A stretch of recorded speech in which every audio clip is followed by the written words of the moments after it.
So here's the Outback after I finished the install for the Koni Inserts in the front in Legacy Struts and the Koni shocks, Legacy shocks in the back with the Outback Springs.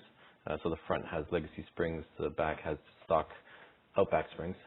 So this is the family all loaded up. So that's 2 adults, 2 kids, 4 bikes on the back, big tent, full-on camping setup, all the chairs, all the stuff that we need for a week and a half of camping. You can see the back is pretty much slammed down. Based on this, I would not suggest doing this Legacy strut swap. If you actually load your car up for various things often, the suspension looks like it's a falling rate motion ratio where it gets softer as you go through the sweep of the suspension. So I'm gonna kind of prioritize getting the body spacers out so that the suspension is the way it would be for a sedan in the right range of motion. After the trip, I noticed a fair bit of graining on the back tires, so the toe is obviously gotten a little bit wonky with so much compression.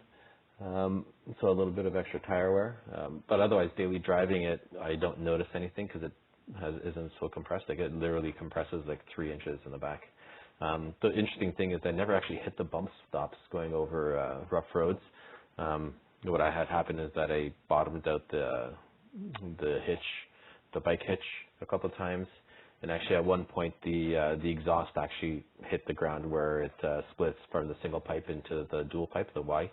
That part actually managed to bottom out at some point, which is a weird one. It does hang a little bit low in my car. I'm not sure if there's a hanger missing or what the deal is there. I have to check it out. But anyway, key thing is I suggest not to do this Legacy strut swap